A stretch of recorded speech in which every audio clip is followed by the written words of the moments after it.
Hello, xin chào các bạn đã quay trở lại với review 5 phút. Trong diễn biến tiếp theo của Thần Ấn Vương Tọa, trước khi tất cả đoàn sa ma khởi hành đến khu ma quan hành quân, đám Long Ngọc Thần đã có một trận chiến với lĩnh đội của mình. Cao Anh Kiệt là bí ngân cơ tỏa kỵ sĩ cấp 7 của Liên minh Thánh Điện, cũng là thủ hộ kỵ sĩ bảo vệ đám Long Hạo Thần trong 3 tháng hành quân.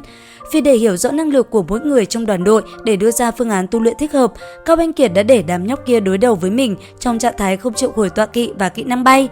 Rất nhanh, cuộc chiến được diễn ra tại sân kỵ sĩ Long Hạo Thần ra lệnh chỉ huy.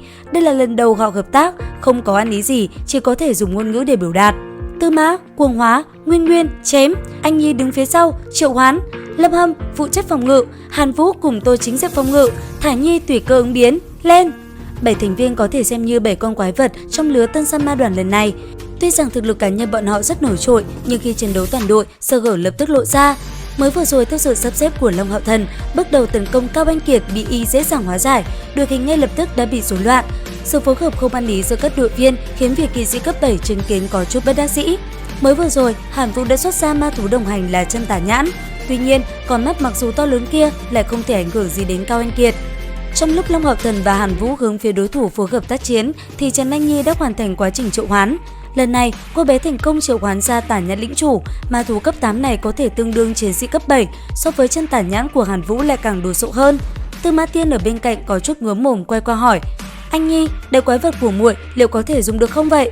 Thấy Đầu Chọc tỏ vẻ nghi ngờ, Trần Anh Nhi liếc xéo hắn một cái, mà Vương Nguyên thấy tên lực sĩ này ngáng đường, liền quát lớn: "Đầu Chọc, mau tránh qua một bên, ta không muốn làm ngươi bị thương, cự linh tấm thuẫn của ta không phải ngươi có thể chống lại được đâu." Tư Mã Tiên thấy cô nhiều lời như vậy, có chút khó chịu. Nguyên cô nương, nếu đã không khống chế được vũ khí của mình thì đừng cố nữa, Tuấn chiến sĩ vẫn nên trở về phòng ngự đi. Thấy gã nói vậy, Vương Nguyên không chịu thua mà quay ra gần giọng: "Ngươi thì hay rồi, là mục sư sao không tránh ra phía sau trị liệu đi?" Lần đầu phối hợp, quả nhiên đoàn đội không thể ăn ý, đối với việc đánh bại được Cao Anh Kiệt lại càng trở nên khó khăn hơn. Thải Nhi vẫn luôn bất động, lúc này rốt cuộc cũng đã nắm được thời cơ. Trong lúc đồng bạn của mình công kích khiến Cao Anh Kiệt lộ ra sơ hở, nàng đã ngay lập tức phóng đến đánh lui đối thủ. Long Ngọc Thần cũng nhân cơ hội này xuất ra kỳ tích chi kiếm, một chiêu quang vũ phủ dung thứ được hắn phóng thích ra. Đây vốn là lá bài tẩy hắn định dùng để đối phó Dương Văn Chiêu, nhưng không phải dùng đến. Lúc này hoàn toàn bộc phát trên người vị kỵ sĩ cấp 7 kia. Cao Anh Kiệt có chút chao đảo, rốt cuộc cũng dùng đến bí ngân cơ tọa. Khi anh ấy đứng lên, ánh sáng bạc từ dưới dâng lên, một bộ giáp bạc bao gồm cả mũ bao phủ toàn thân.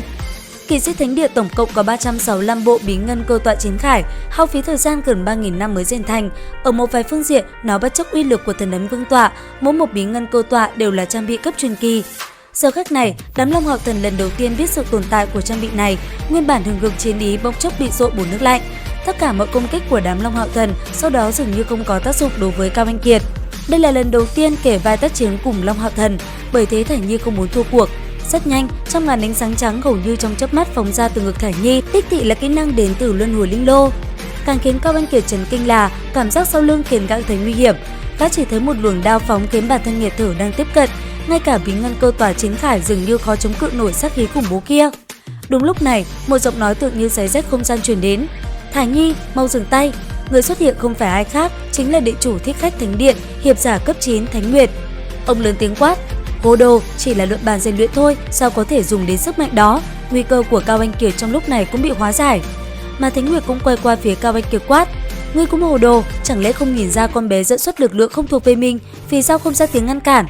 Cao Anh Kiệt cung kính hướng Thánh Nguyệt hành lễ kỵ sĩ: "Hiệp giả đại nhân, tôi muốn thử cực hạn đám thanh niên này, tôi là lĩnh đội đợt này, cần nắm giữ thực lực chân chính của họ." Thánh Nguyệt cau mày nói: "Vậy kết quả thử như thế nào?" Mắt Cao Anh Kiệt sáng ngời đáp: "So với trong tưởng tượng còn tốt hơn nhiều, tuy họ không phối hợp ăn ý, nhiều người năng lực không ổn định, nhưng dưới một số tình huống có thể bộc phát sức chiến đấu vượt xa bình thường.